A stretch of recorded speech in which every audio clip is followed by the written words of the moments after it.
Bonjour à toutes et à tous, bienvenue pour ce nouveau webinaire, donc le premier de 2021. Et d'abord, tous mes voeux de bonne année, une année précédente qui a été particulière, donc on vous souhaite le meilleur pour cette année. Et aujourd'hui, alors pour les habitués, c'est Vincent Fournier qui va nous faire un petit peu justement les leçons de la crise sur tout ce qui est placement, tout ce qui est marché. Je vous rassure, on ne rentrera pas trop dans le technique. Le but, c'est vraiment d'être très pratique pour tirer justement les leçons de la crise. Donc voilà, je vois plein de bonjours qui arrivent. Bonjour à tous, ça fait plaisir. Sachez qu'il y a aussi des experts qui sont en ligne. C'est un webinaire public, mais on a aussi nos experts plurales qui sont en ligne, donc ils pourront peut-être aussi répondre par le chat. Pour toutes vos questions, vous avez un petit onglet questions, c'est beaucoup plus pratique pour nous pour voir à la fin et regrouper un petit peu toutes vos questions. Donc, je vous suggère d'aller sur l'onglet questions. Et vous avez aussi un onglet sondage. Donc, on vient de lancer un petit sondage juste pour savoir si vous avez investi sur les marchés en 2020. Vous pouvez y répondre dès maintenant. Et ben voilà, je pense que vous attendez avec impatience notre expert pour parler du sujet. Et ben du coup, je te laisse la parole, Vincent, et nous, on se retrouve à la fin pour les questions. Merci Marie-Claire, bonjour à toutes et à tous. Je suis ravi de vous retrouver pour ce nouveau webinaire sur les placements. Effectivement, à mon tour, je vous souhaite une excellente année 2020, plein de bonnes choses, de la santé et, on va dire, beaucoup de bonnes initiatives, on va dire ça comme ça. Allez, on va effectivement commencer ce webinaire sur les placements et on va essayer, effectivement, comme le disait Marie-Claire, de voir si on peut tirer des leçons de la crise, de ce qui s'est passé sur les marchés avec le Covid et l'impact que ça peut avoir sur les différents placements.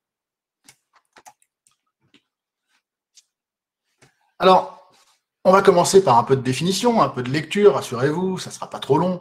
Je voulais juste revenir sur la définition de la crise. Ce n'est pas la première fois qu'on vit une crise sur les marchés. En fait, ce qui est original, c'est que le mot crise, ça nous vient directement du vocabulaire médical. À croire qu'on l'a fait exprès. En fait, c'est une étape charnière, une crise. C'est un moment de rupture, un moment où effectivement, on doit prendre des décisions ou alors on doit subir. En fait, une crise, ça désigne surtout un dysfonctionnement.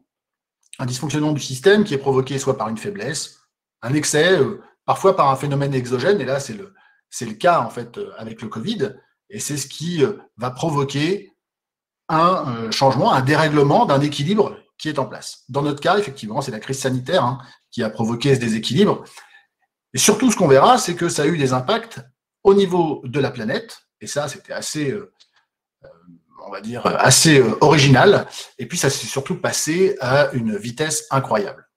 Alors, l'histoire, et ça c'est la bonne nouvelle, nous enseigne aussi que les crises sont aussi des sources d'opportunités, des moments où on va avoir des changements complets dans nos habitudes, dans les marchés, dans l'économie.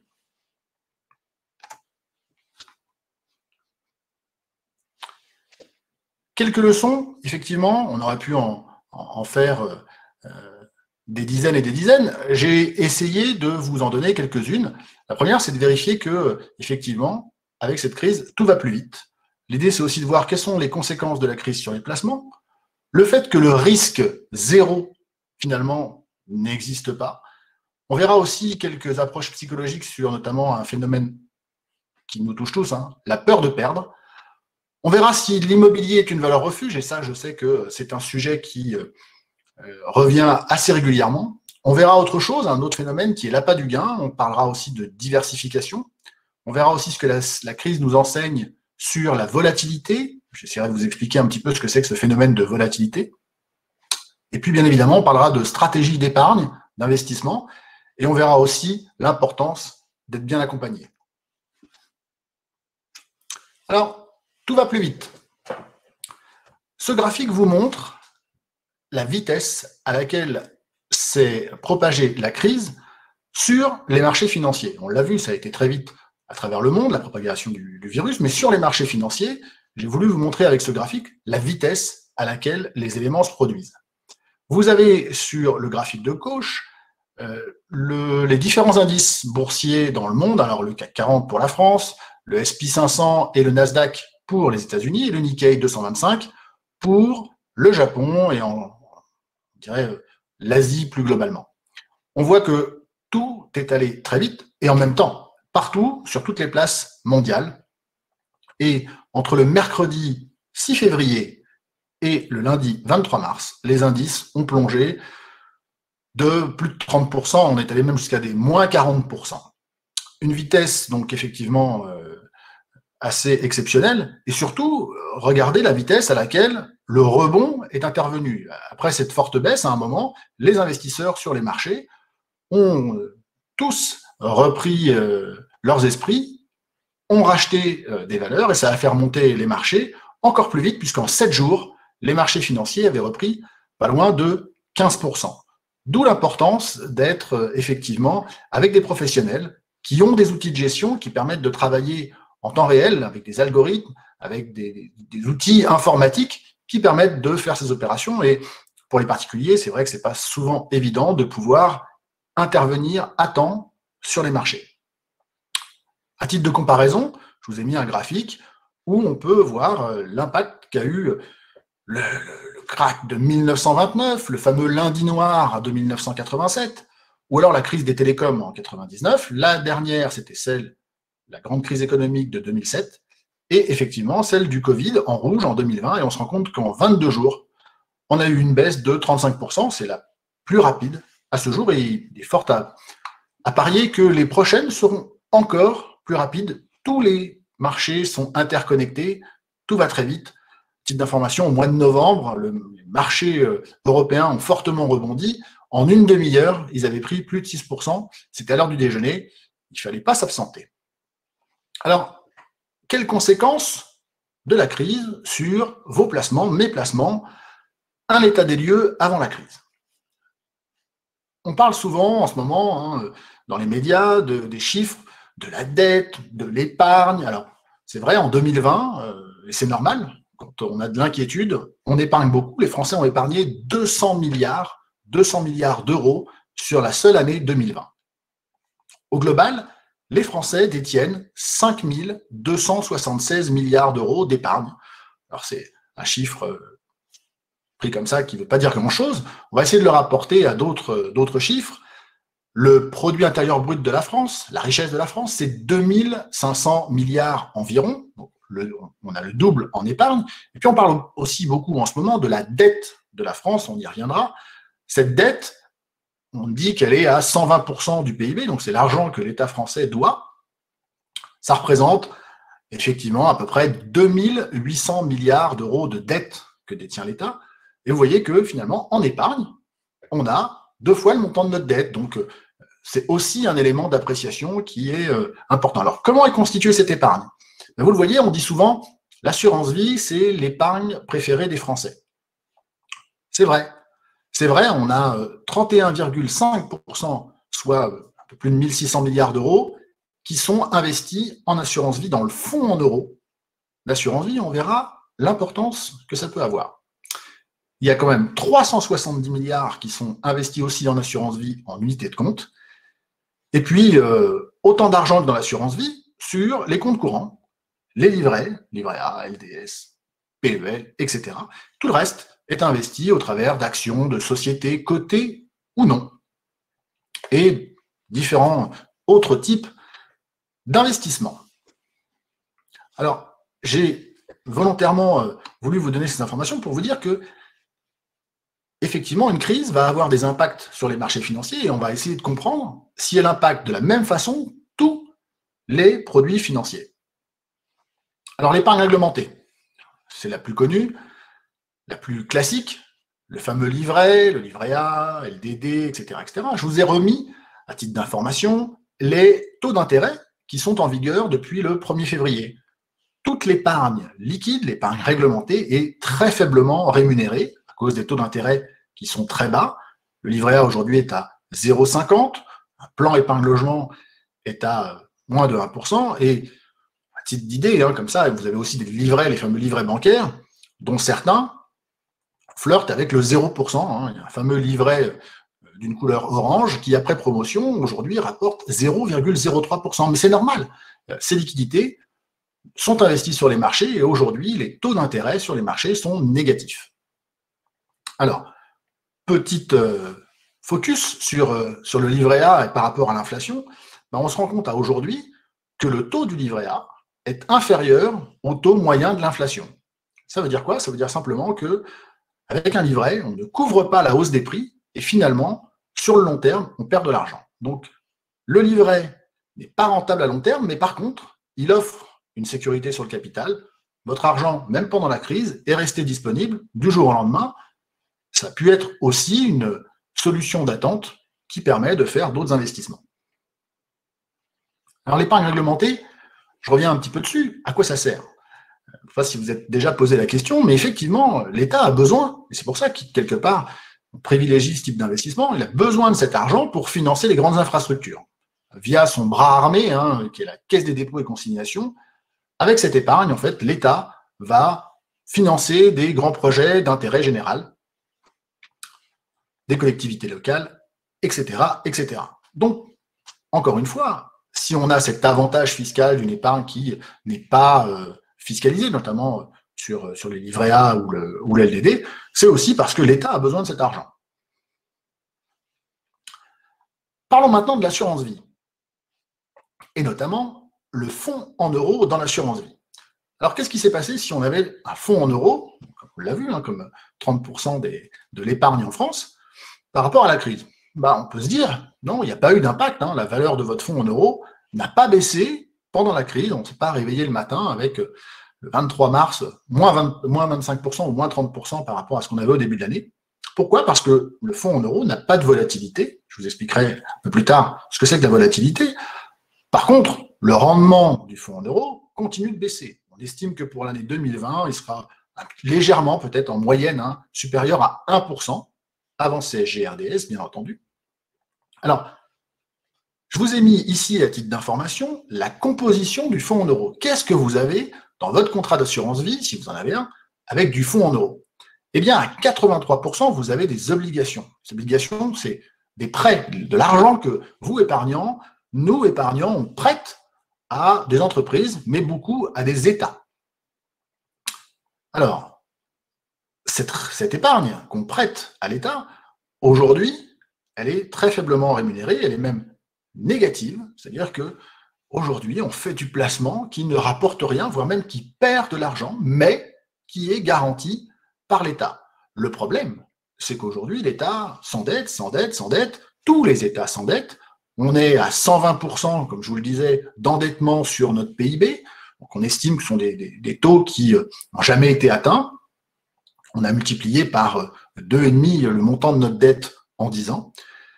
Et puis on parle aussi d'annulation de dette. J'entends parler parfois d'annulation de dette, mais ça serait un vrai problème. Si l'État annulait sa dette, ça voudrait dire qu'il spoilerait les épargnants, tout simplement.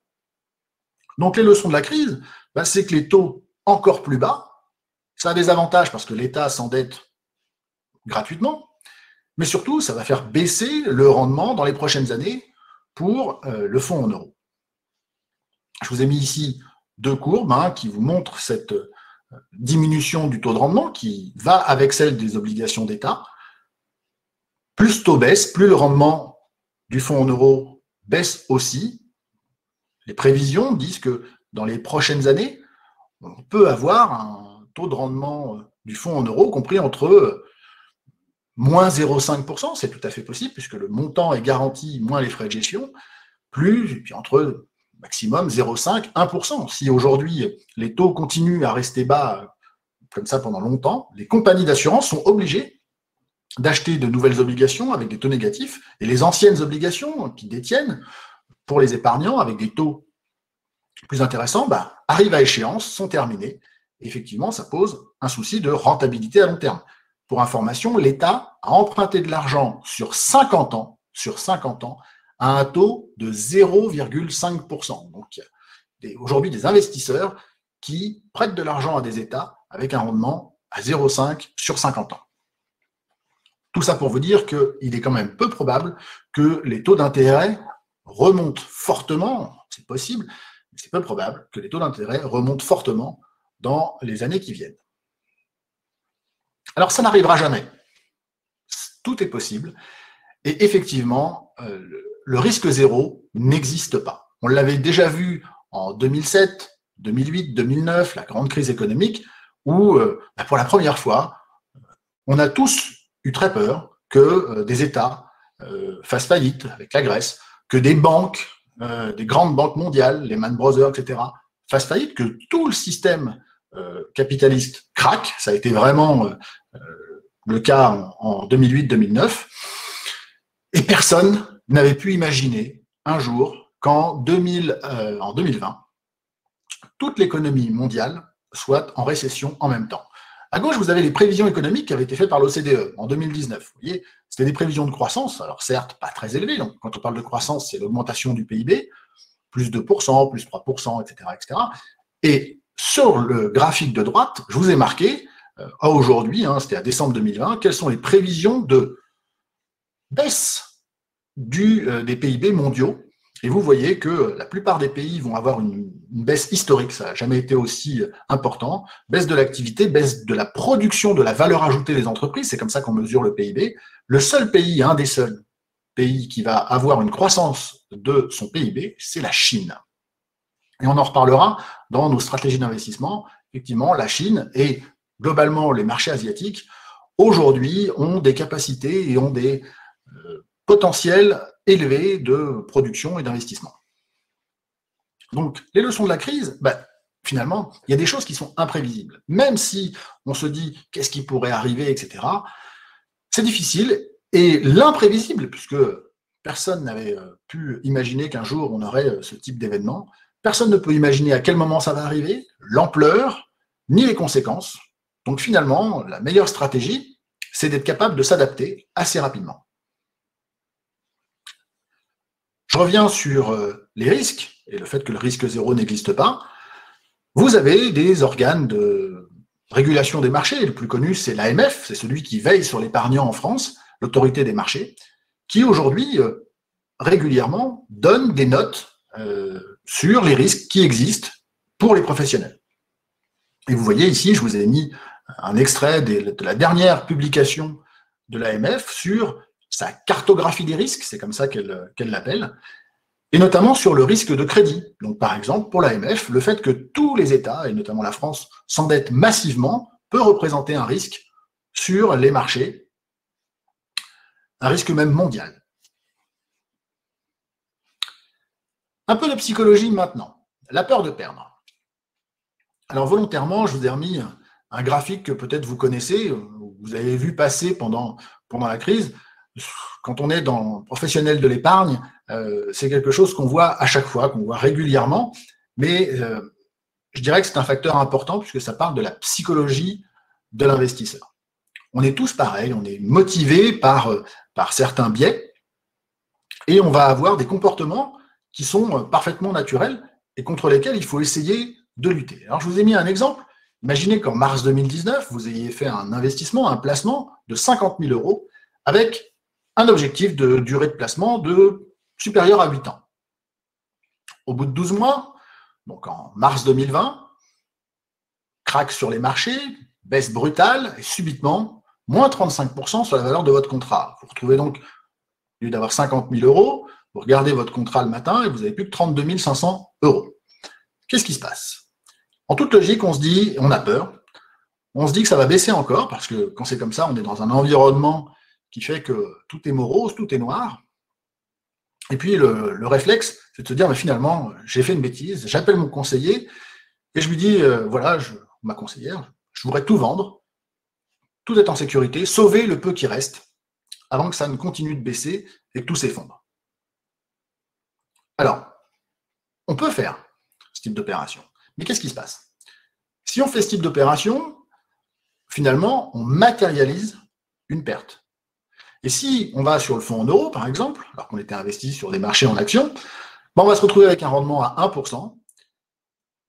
Et à 1%, il faudra attendre 2064 pour récupérer ces 50 000 €.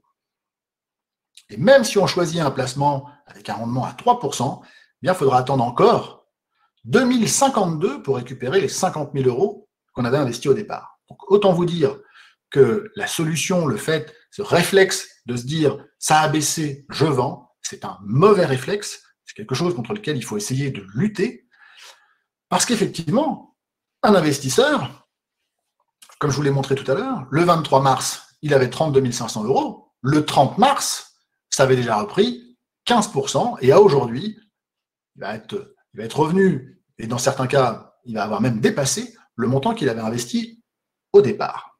Donc, la peur, et ça c'est une grande leçon de toutes les crises, la peur est une mauvaise conseillère. Il faut être patient, il faut résister à cette peur, à ce moteur.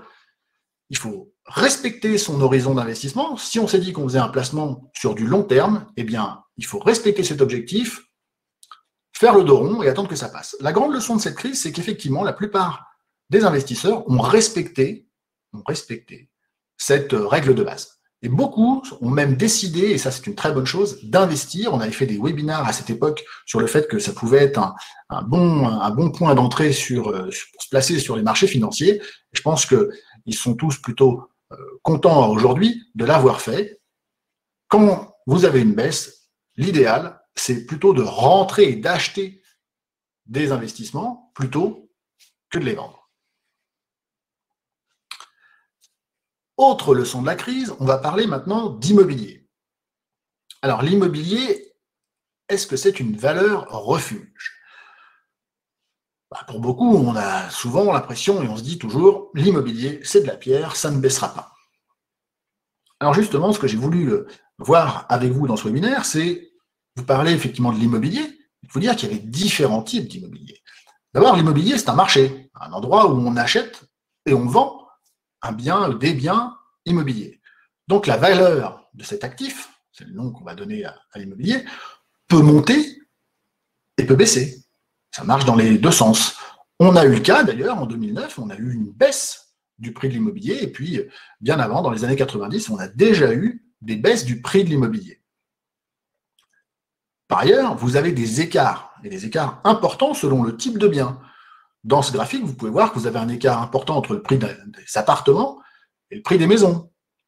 Vous avez également une différence de prix et une différence de croissance importante entre Paris intramuros et les zones rurales. Le prix des zones rurales entre 2009 et 2020 a baissé. Alors peut-être qu'il remontera, mais en tout cas, c'est intéressant de constater que les prix ont des variations différentes en fonction du type de bien et des zones géographiques. Alors, est-ce que l'immobilier a été valeur refuge pendant la crise? La réponse est oui. Oui, les prix de l'immobilier n'ont pas baissé.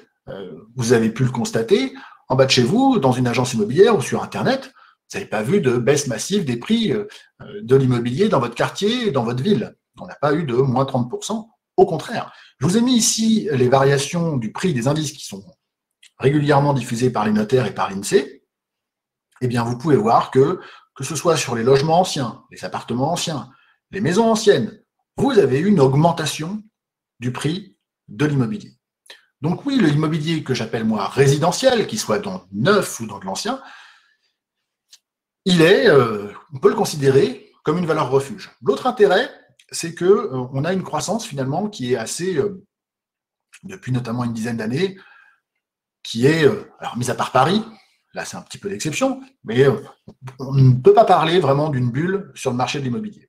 Puis surtout, on a cette problématique qui va peser sur le marché de l'immobilier, qui est le nombre de permis de construire qui ont été délivrés pendant la crise. Le nombre de permis de construire et de construction de logements a ralenti fortement, alors que la demande est là. Famille monoparentale, on continue à avoir une démographie avec une augmentation de la population. Donc forcément, les prix de l'immobilier continuent de monter. Et puis, autre point, l'immobilier est une valeur refuge contre l'inflation. Je vous parlais tout à l'heure du livret. Le taux du livret A, lui, est fixe et inférieur à l'inflation. Le prix de l'immobilier, généralement, suit l'inflation et donc est un très bon placement pour se protéger contre l'inflation. Mais l'immobilier, je vous l'ai dit, peut aussi avoir des variations fortes, et ça a notamment été le cas sur l'immobilier d'entreprise. J'ai trouvé un graphique qui peut vous montrer effectivement que le prix de l'immobilier d'une entreprise, donc les bureaux notamment, peut varier et va varier, même a varié, de la même façon que les marchés financiers. On se rend compte qu'il y a une corrélation, donc un lien étroit, entre les prix de l'immobilier et les marchés financiers. Et puis, je vous ai remis, titre de mémoire, le prix des SCPI dans l'immobilier. Alors, l'immobilier d'entreprise, je précise bien, c'est l'immobilier d'entreprise. À la fin des années 90, on a eu une baisse de près de 50% de la valeur du prix de l'immobilier d'entreprise à cette époque. Alors, bien évidemment, depuis, il a fortement remonté, mais je voulais vous montrer qu'il peut y avoir rapidement, sur une échelle d'une dizaine d'années, des variations assez fortes aussi sur ce marché de l'immobilier d'entreprise. Dernier point, vous avez la possibilité, ça se produit notamment sur les marchés, la possibilité d'investir dans des sociétés, ce qu'on appelle des sociétés foncières cotées. Qu'est-ce que sont ces sociétés foncières cotées? Ce sont des entreprises qui investissent, qui achètent des biens mobiliers, des biens immobiliers, type centres commerciaux. Eh bien, jusqu'à présent, et depuis une quinzaine d'années, ces sociétés étaient, je dirais, mises en avant fortement dans beaucoup de conseils, recommandées. Pourquoi? Parce qu'elles offraient des rendements exceptionnels. Quand je dis exceptionnels, plus de 10% par an depuis de nombreuses années. Je vous ai mis sur le graphique en bas à gauche, ça vient du site de Unibail-Rodamco, qui est une des plus connues. Vous aviez des rendements exceptionnels. Eh bien, la crise a montré que ces sociétés avaient été les plus fortement impactées de tous les secteurs confondus. On a eu des chutes de prix, vous voyez, pour Unibail, le cours de leur action est passé de 140 € à 39 €, donc un effondrement complet, y compris pour Klépierre, et puis à droite, vous avez un indice. Alors oui, depuis, les cours ont légèrement remonté, mais aujourd'hui, le cours d'Unibail est remonté à autour de 55 €, vous voyez qu'on est loin des 140, pareil pour Klépierre. Donc, qui dit rendement élevé, leçon de la crise, qui dit rendement élevé avant, dit possibilité d'avoir une forte baisse et même un effondrement du cours des valeurs. Je continue et je vous parle maintenant de l'immobilier dans les placements collectifs. Alors, on va parler des SCPI, les fameuses sociétés civiles de placement immobilier. Il y en a d'autres, il y a les sociétés civiles immobilières, les sociétés civiles. Qu'est-ce que c'est? Ce sont des placements collectifs en immobilier. L'idée, c'est de se dire, finalement, si j'achète un bien avec un locataire pour avoir du rendement, je prends un risque. Est-ce que je l'achète au bon endroit, dans la bonne ville? Est-ce que mon locataire va permettre de payer son loyer régulièrement, etc. Pour diminuer le risque, qu'est-ce qu'on peut faire? On peut investir dans un placement collectif où là, on va avoir plusieurs biens, plusieurs locataires, dans plusieurs villes, etc., etc. C'est le principe de la SCPI. Puis, on n'est pas obligé d'avoir un montant important pour faire cet investissement. On peut le faire à partir de quelques milliers d'euros. Je vous ai mis les rendements ici, les SCPI de bureau, les SCPI de commerce, les SCPI spécialisés, diversifiés. Et vous voyez qu'on a des rendements qui sont aujourd'hui, par rapport aux fonds en euros, aux livrets, etc., qui sont bien plus intéressants. Ils offrent en moyenne à peu près 4% de rentabilité. Ça a un petit peu baissé, on était un petit peu plus élevé auparavant. Pourquoi? Tout simplement parce que vous avez les loyers, mais d'un autre côté, vous avez aussi la hausse du prix de l'immobilier. Donc ce placement offre beaucoup d'avantages. Finalement, il a été assez peu impacté par la crise. Le rendement, on estime qu'en 2020, le rendement des valeurs SCPI, en moyenne, va baisser et il va passer de grosso modo de 4,40 à peu près 4%. Vous voyez, ça reste somme toute une baisse assez modérée, on va dire ça comme ça.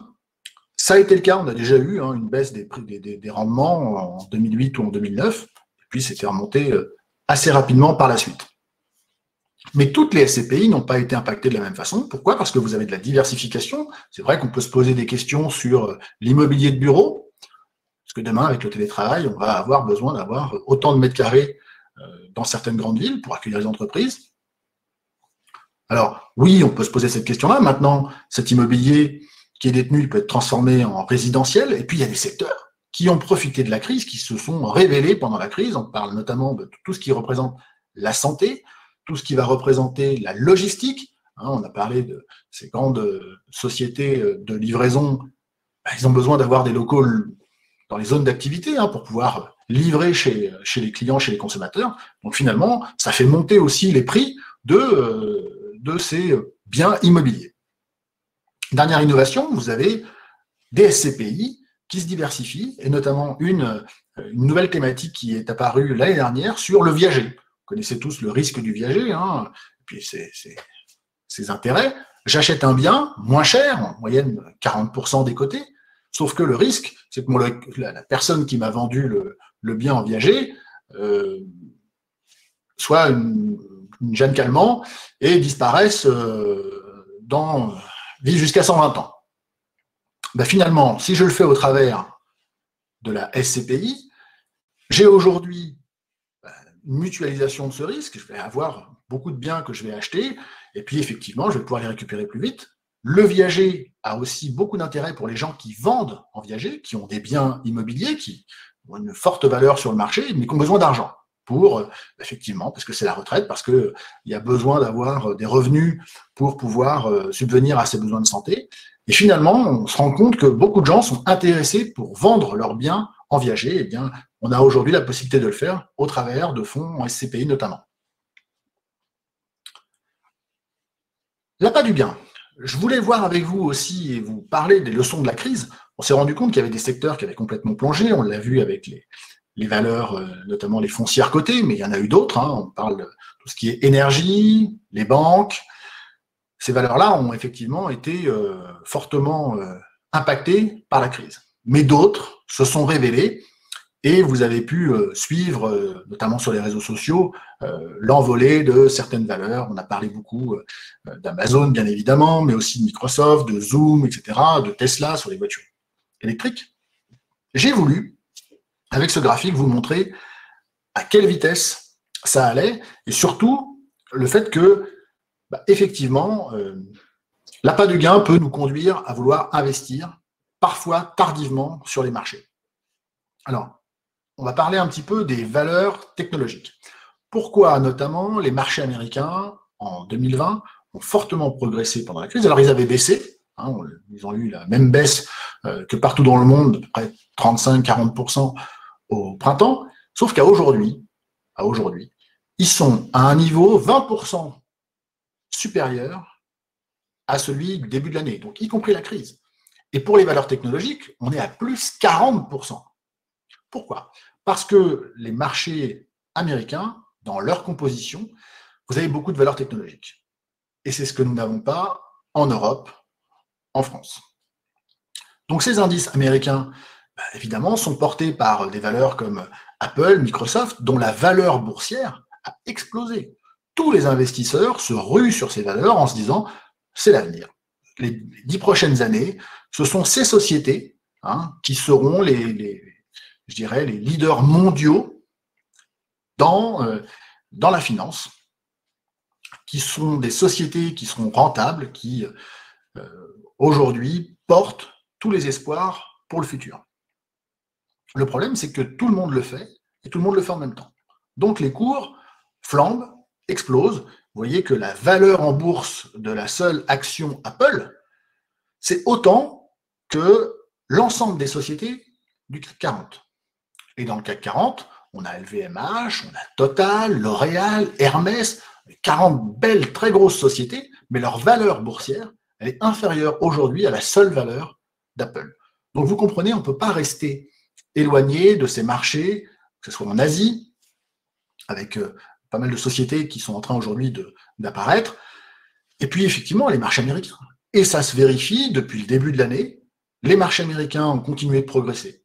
Ils augmentent assez régulièrement, plus 6, plus 7%, idem pour les marchés chinois, alors que l'Europe, aujourd'hui, stagne, voire régresse sur la valeur de ces entreprises.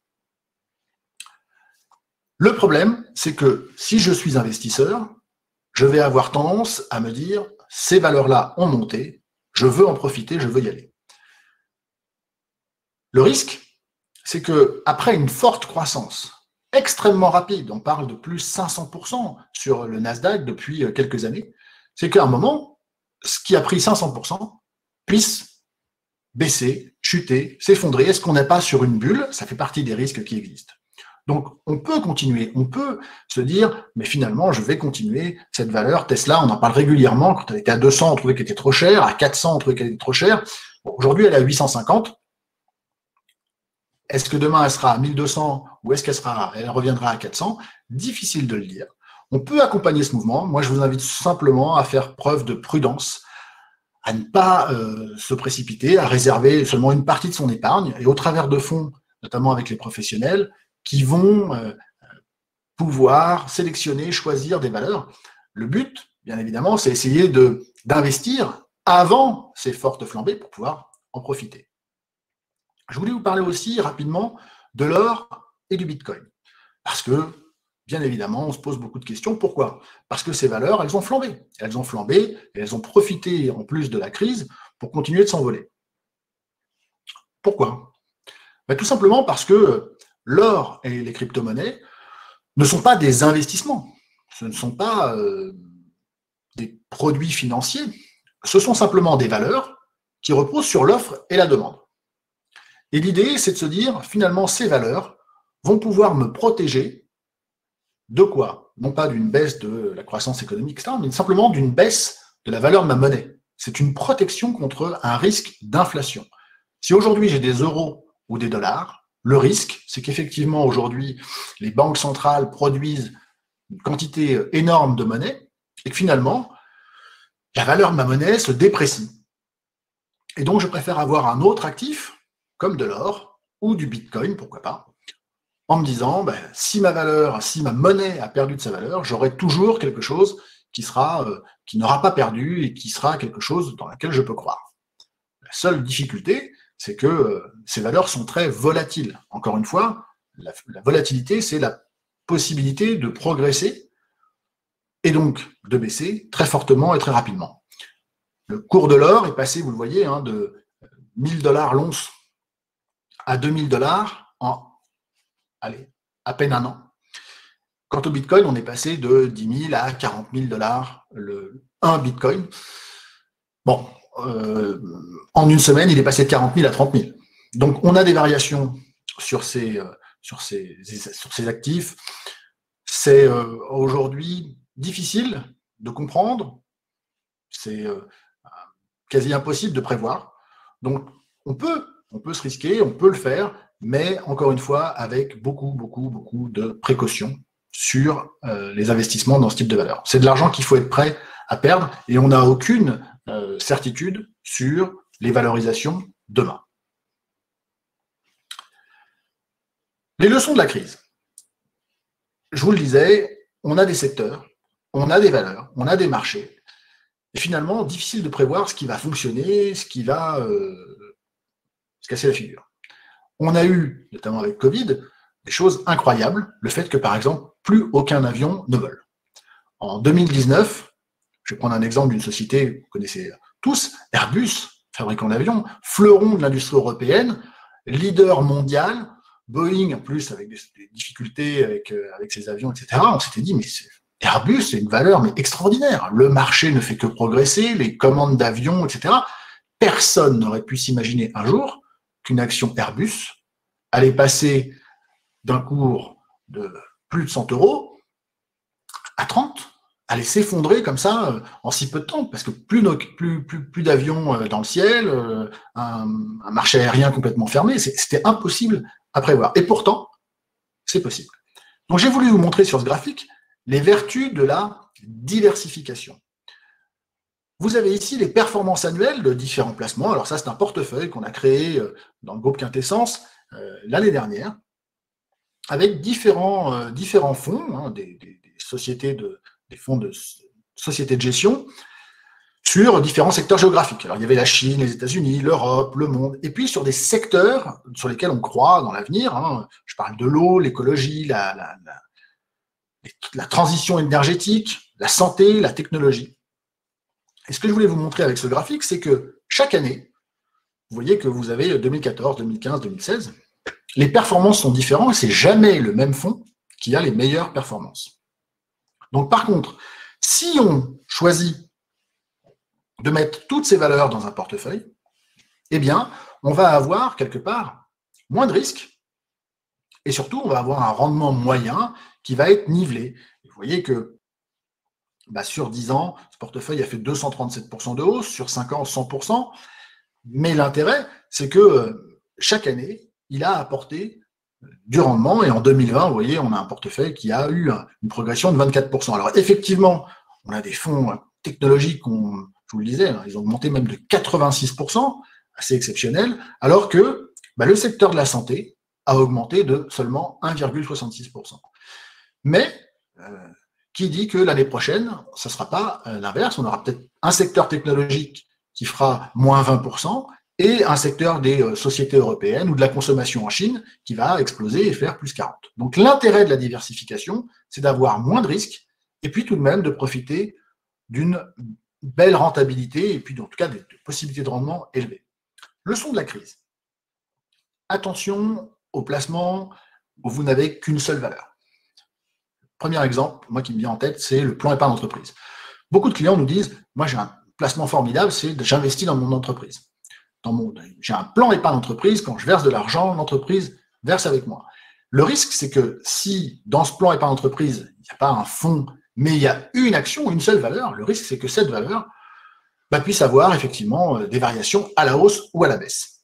Donc il est important régulièrement, vous avez la possibilité tous les 5 ans de prendre de l'argent de votre plan épargne entreprise, et l'objectif, c'est bien entendu de le diversifier quand c'est possible.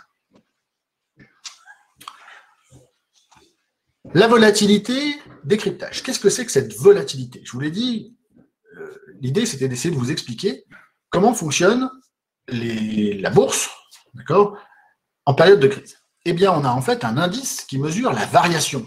On l'a vu tout à l'heure, la variation entre les points les plus hauts et les points les plus bas.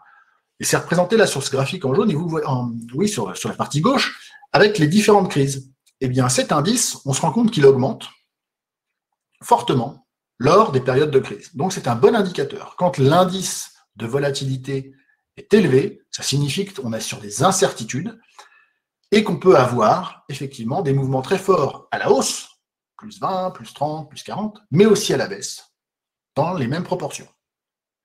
Plus cet indice est élevé, plus un placement est risqué. Plus l'indice est faible, moins un placement est risqué. Mais par contre, plus l'indice est élevé, plus on peut avoir du rendement élevé. J'ai voulu aussi vous montrer que plus on attend, et finalement plus ce risque disparaît dans le temps. Et ça, c'est l'AMF qui a produit ce graphique, et on se rend compte qu'au bout d'un certain nombre d'années, donc si on fait un placement par exemple pour sa retraite, on peut aller sur les actions. Parce que finalement, le risque va diminuer, la volatilité moyenne va diminuer, et la valeur de son placement va croître, et le risque va finalement diminuer. Alors, je vous ai donné 3 exemples. J'ai pris volontairement 3 exemples avec des performances et des volatilités différentes.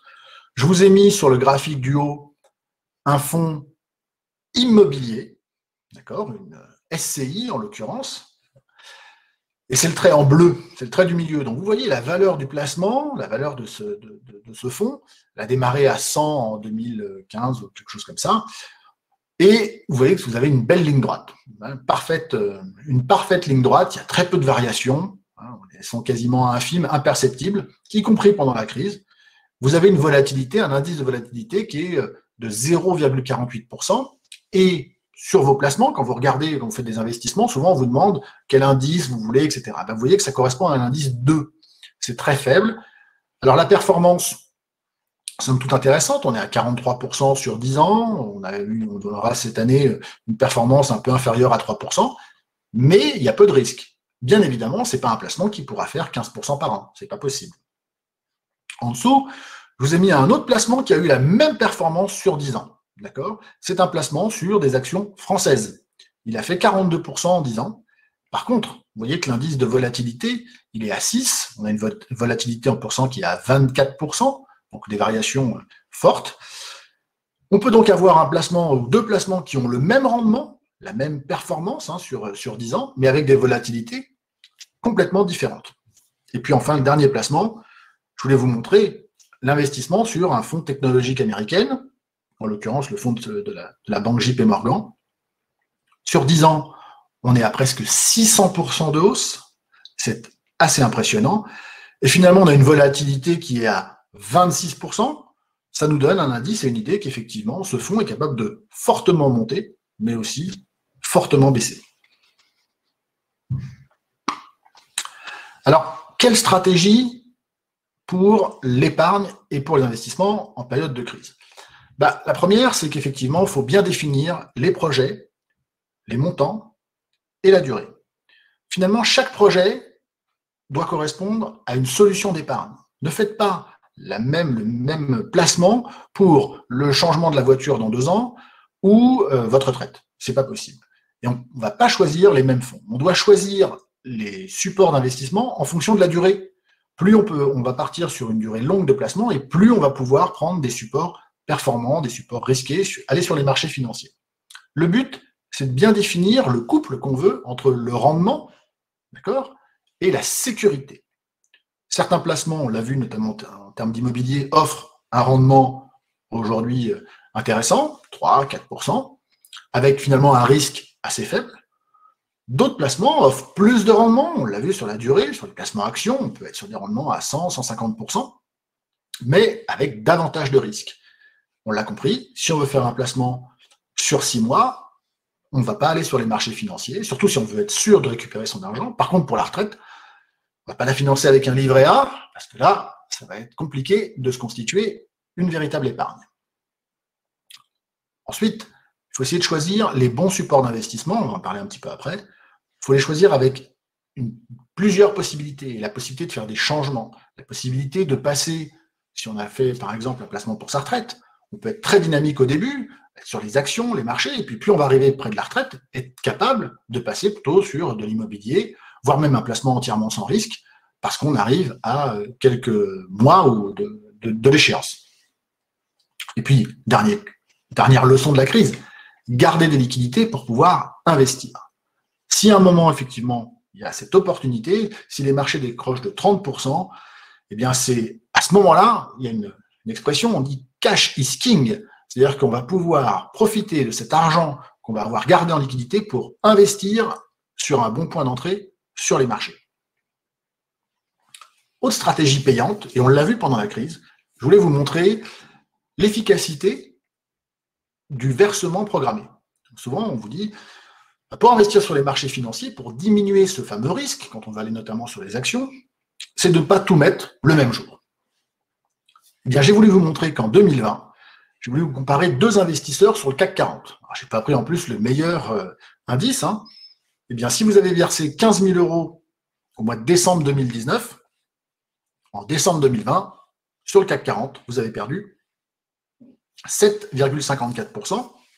Vous avez versé 15 000 €, vous êtes à 13 868.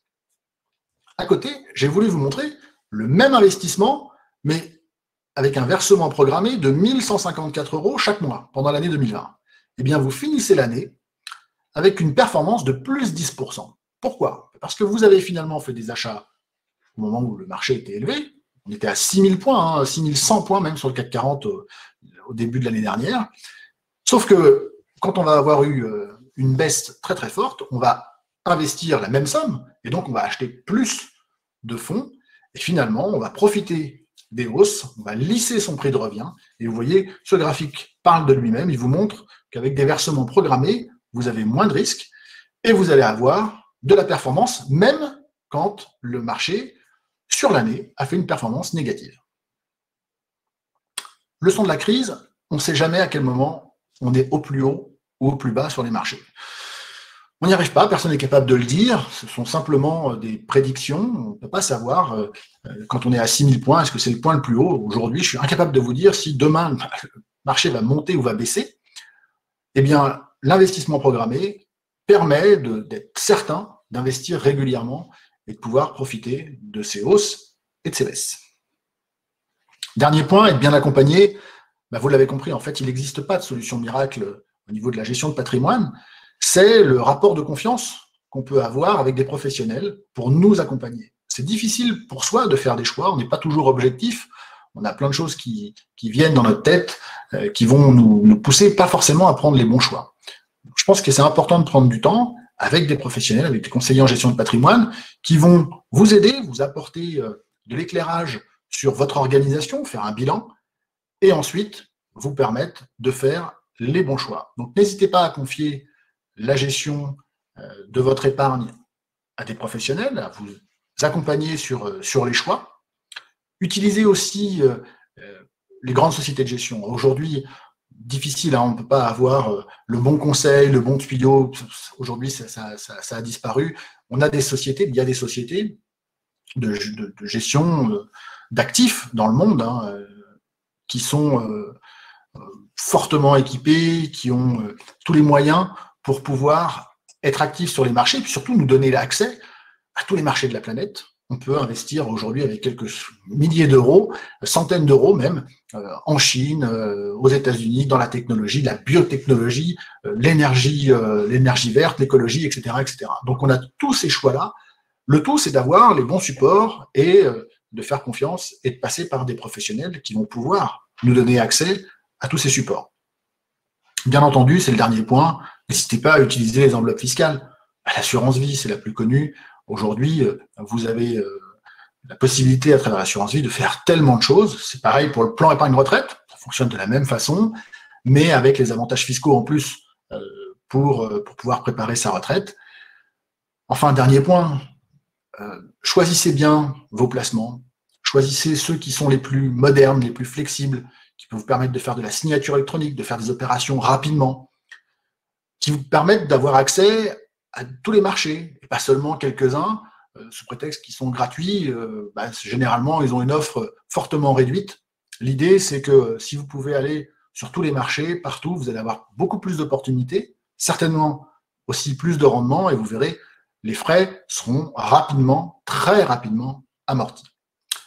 Merci. Maintenant, je vous propose de passer aux questions-réponses, si vous en avez. Eh ben, merci bien, Vincent. C'était, je pense, très clair et passionnant. D'ailleurs, vous pouvez réagir aussi sur le chat pour dire ce que vous avez pensé de cette présentation. Est-ce que vous avez appris des choses? En tout cas, moi, j'en ai appris beaucoup. Et puis déjà, le petit sondage, donc on est sur du 55-45%. On a quand même, parmi nos participants, 55% qui ont investi sur les marchés en 2020. Donc, j'espère à bon escient. Effectivement, je vais d'abord commencer par les questions un petit peu d'ordre général. Alors, au départ, tu parlais des taux de rendement. Est-ce qu'ils étaient en net ou en brut? C'était la première question qu'on a eue. Les taux de rendement sur… Alors, c'était au tout début de ton intervention, donc ça devait être sur les… Alors, attends. J'essaie de regarder. Est-ce que sinon la personne peut préciser? Non, mais les taux de rendement, de toute façon, les taux de rendement dans l'assurance vie, alors pour le fonds en euros, les taux de rendement communiqués sont toujours des rendements nets. C'est-à-dire qu'une compagnie d'assurance, pour vous servir un taux de 1,20%, elle va avoir une rentabilité, va généralement avoir à peu près 2%. Sur les fonds en euros, c'est à peu près 0,8% le montant des frais de gestion. C'est-à-dire qu'elle va investir l'argent des épargnants. Alors, elle va acheter, comme je vous l'ai dit, des obligations d'État, elle va acheter aussi, elle va investir dans de l'immobilier, elle va avoir des actions également pour essayer de dynamiser un petit peu. Et donc, 1,20, c'est le montant net qui est servi au client dans un contrat d'assurance vie sur le fonds en euros, par exemple. Sauf que ce montant, il faudra, comme c'est du fonds en euros, il faudra enlever la CSG et la RDS. Donc, ce n'est pas tout à fait un montant complètement net. C'est pas d'être net. Net. Donc, c'est pareil. La fiscalité, mais la fiscalité, ça dépend de chacun. Aujourd'hui, ça s'est harmonisé. Et pour le coup, on a une fiscalité qui est plutôt harmonisée, soit la déclaration dans ses revenus, soit le prélèvement forfaitaire unique, d'accord, 30%, hein, 12,8% pour les impôts, 17,2% pour la CSG et la RDS. Donc pour l'instant, on estime qu'elle ne disparaîtra pas. Voilà, on a cette idée. Donc il faut toujours avoir les rendements et ensuite voir quelle est la fiscalité. Mais dans une assurance vie, par exemple, ou dans un plan épargne retraite, tant qu'on est notamment dans l'assurance vie, il n'y en a pas de souci sur les unités de compte de fiscalité. On le voit ensuite quand on sort des contrats. Et encore, on a une fiscalité qui est hyper légère. Donc, je dirais que ce n'est pas un handicap et ce n'est pas une problématique. Merci pour ces précisions. Alors, dans les choses générales, je ne sais pas si tu pourrais y répondre, mais on avait aussi la question de Julien qui demandait que représente la part des nouveaux investisseurs particuliers qui se sont rués sur les marchés américains dans la hausse des marchés. Elle est infime. Il n'y a pas tant de monde que ça. On estime qu'il y a à peu près 150 000 nouveaux épargnants qui sont venus au mois de mars 2020, qui sont entrés sur les marchés. Sont assez peu à être venus sur les marchés américains. En fait, en France, on a ce problème de culture financière. C'est logique, hein. Si vous écoutez la télé, la radio, on parle souvent que les entreprises françaises, du CAC 40, et très peu de l'étranger, ou ne serait-ce que de l'Asie et des marchés américains, alors que 50% de la finance dans le monde, c'est aux États-Unis. 50% de la finance dans le monde est aux États-Unis. Donc, je dirais que c'est un travail aussi à faire. Je pense que ça change avec les conseillers en gestion de patrimoine parce qu'il y a une autre approche, c'est d'emmener et d'accompagner les clients sur beaucoup plus de marchés dans le monde, de diversifier. En plus, aujourd'hui, il y a des sociétés de gestion qui offrent, la société avec laquelle on travaille, la compagnie d'assurance vie, on a 1200 fonds. Donc, il y a une quinzaine de fonds sur l'Asie, toutes les thématiques, etc. Et c'est ça qui fait aussi la différence dans le choix de son placement. Il vaut mieux choisir un placement et une enveloppe fiscale en assurance vie ou un contrat, en tout cas, même s'il y a des frais, qui est performant, que de ne pas avoir de conseils et de ne pas savoir où aller. Donc, il y a très peu de gens, finalement, qui sont entrés sur les marchés. Par contre, aux États-Unis, il n'y a pas de livret. Hein. Aux États-Unis, vous avez très peu de saving accounts, des comptes de dépôt, etc. C'est pas l'investissement. Les Américains investissent massivement dans les actions et dans leur marché. C'est comme ça qu'ils font leur plan retraite. Je vous rappelle qu'ils n'ont pas le système de la sécurité sociale. Ben, merci pour ces précisions. Alors, on avait aussi il y a encore pas mal de questions. J'essaierai de pouvoir toutes les poser. Alors là, c'était un petit peu particulier justement sur la Société Générale. Dans quelle situation se trouve-t-elle aujourd'hui ? Et puis, ça peut être aussi l'occasion de parler justement des placements qu'on fait peut-être quand on les fait avec sa banque. Comment ça se passe ? En fait, souvent, les banques ont leur propre société, leur propre compagnie d'assurance. Alors, deux choses. Situation des banques. Les banques, c'est compliqué puisque les taux d'intérêt sont très très bas, donc ils gagnent beaucoup moins d'argent qu'avant. Hein. Il y a une dizaine d'années, les taux d'intérêt élevés permettaient à des banques de rémunérer l'argent qui était sur le compte des clients, et ils pouvaient gagner de l'argent plus facilement. Les taux de crédit, hein, vous vous souvenez, on avait des taux de crédit plus élevés, donc les marges étaient plus importantes. À aujourd'hui, toutes les banques en Europe voient leur situation économique devenir de plus en plus difficile, donc leur valeur boursière, forcément diminue. On parle de possibilité de rachat, de restructuration.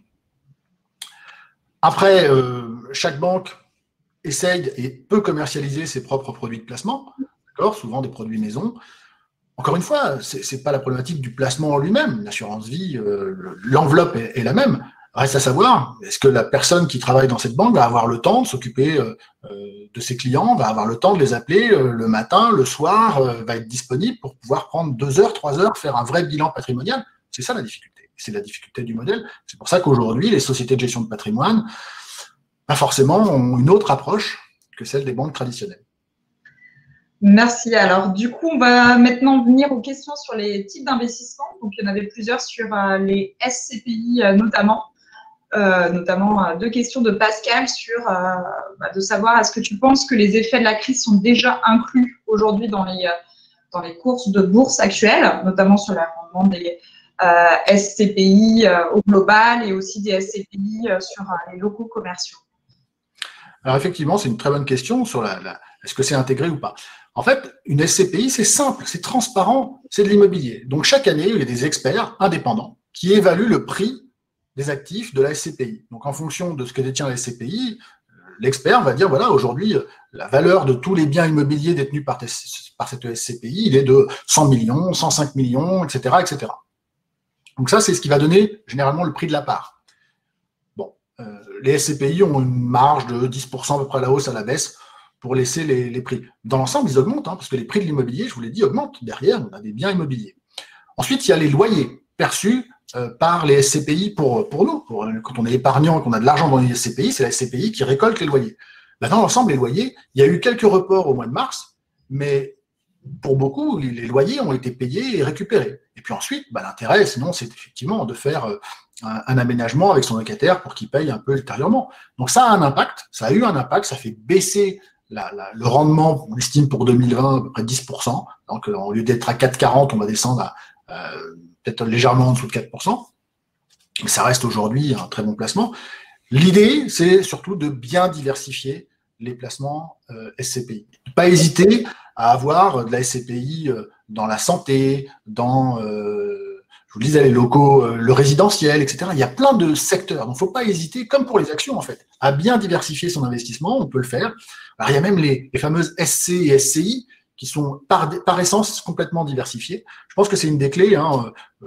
Peut-être que dans 2 ou 3 ans, l'hôtellerie redeviendra un placement attrayant. Il y a certainement d'ailleurs des bonnes opérations à faire cette année. Il y a des fonds qui ont de l'argent et qui vont certainement acheter bien moins cher sur les marchés. Et puis, il y a toujours cette possibilité de transformer en résidentiel. Il y a 20 ans, à Paris, il y avait des quartiers où il y avait beaucoup, notamment le 10e ou 11e arrondissement.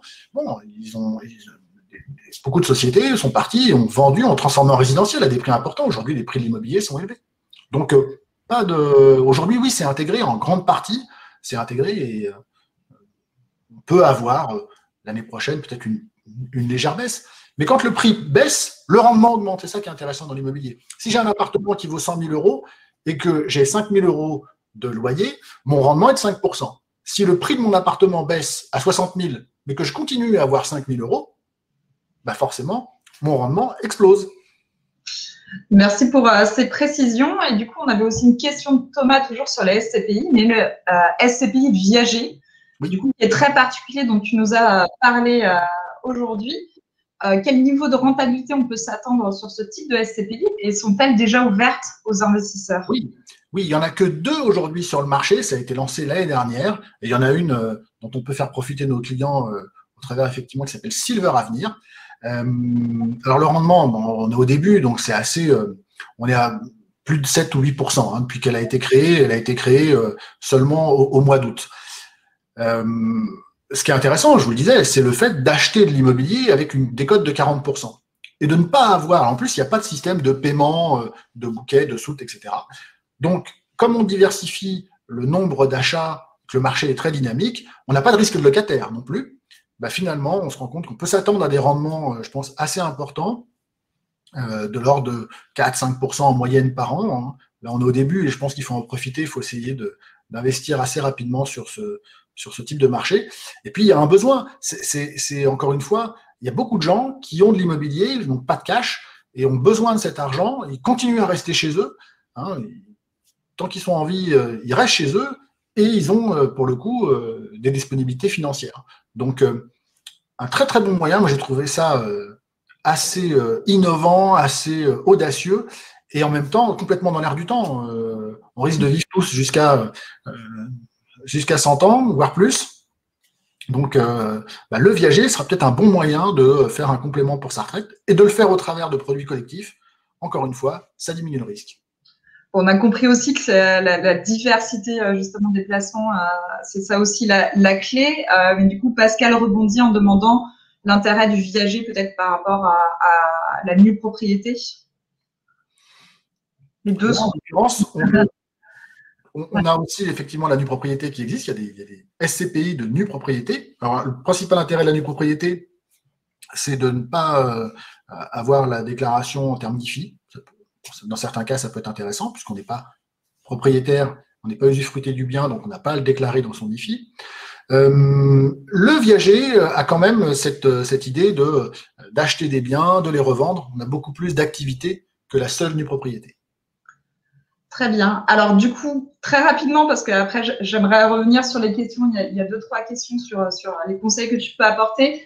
On a eu aussi d'autres questions. Alors sur la crypto-monnaie, tu as répondu en partie, notamment sur le Bitcoin, de savoir est-ce que tu as des conseils là-dessus. Alors, tu as dit qu'effectivement, il y avait beaucoup de risques. Est-ce qu'un petit conseil en plus sur ceux qui veulent investir en crypto-monnaie? J'ai vu qu'il y avait Kevin aussi parmi les participants qui est chez nous et un féru de tout ce qui est crypto-monnaie. Mais voilà, quels sont tes conseils là-dessus? Moi, je suis très méfiant à l'égard de la crypto-monnaie. J'ai un problème, c'est que pour moi, ce n'est pas un investissement. Même pour l'or, Ce sont des actifs qui ne versent pas de rendement. Une action, même quand elle baisse, j'investis dans une société, il y a quelque chose de tangible derrière qui va soit me verser des dividendes, soit avoir une valeur. Une crypto-monnaie ou l'or, ça repose que sur le prix, en tout cas, est fixé entre l'offre et la demande. Et on se rend compte qu'on a des variations assez importantes, une très très forte volatilité. Du jour au lendemain, ça peut s'effondrer, disparaître, et on sera incapable d'expliquer pourquoi. Donc, c'est simplement aujourd'hui un outil spéculatif, d'accord. Je pense que les monnaies digitales, et là c'est un petit peu différent, arriveront, et arrivent déjà en Chine, en Europe, etc. On aura des monnaies complètement digitalisées. L'idée de sortir du système complet de la monnaie paraît assez difficile. Et malheureusement, aujourd'hui, notamment pour le Bitcoin ou d'autres crypto-monnaies, ils sont utilisés surtout pour leur vertu d'échapper à tout contrôle. Eh bien, parfait. Alors, du coup, on avait aussi une petite question sur les forêts.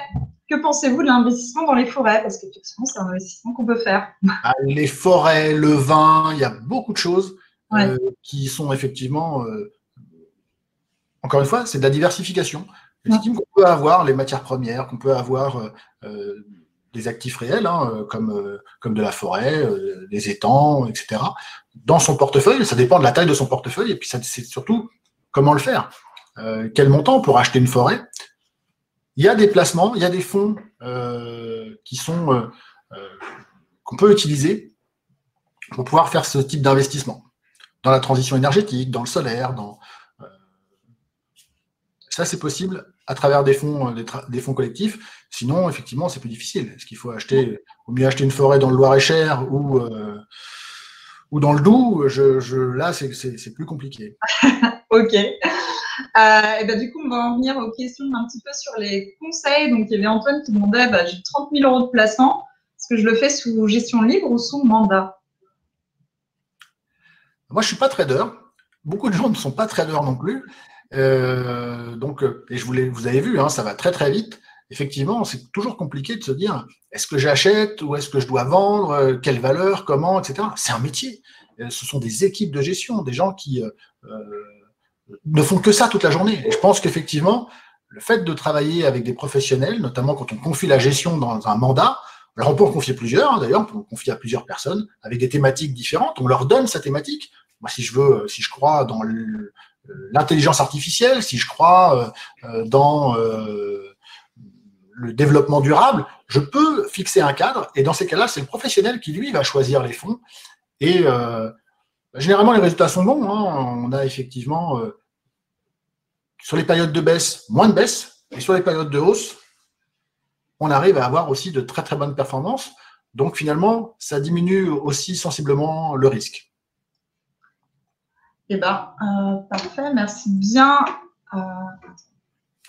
Je suis toujours là, oui, pardon. J'avais perdu ma vue, je ne vous voyais plus. J'ai paniqué un petit peu. Du coup, est-ce que tu peux parler aussi des ETF et donner ton avis dessus?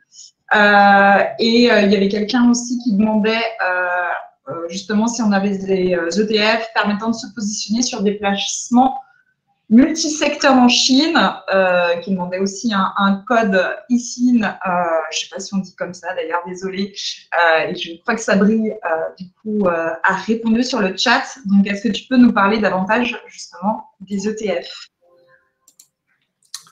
Alors, juste ce que c'est qu'un ETF. En fait, un ETF, c'est un placement financier qui vise à reproduire un indice.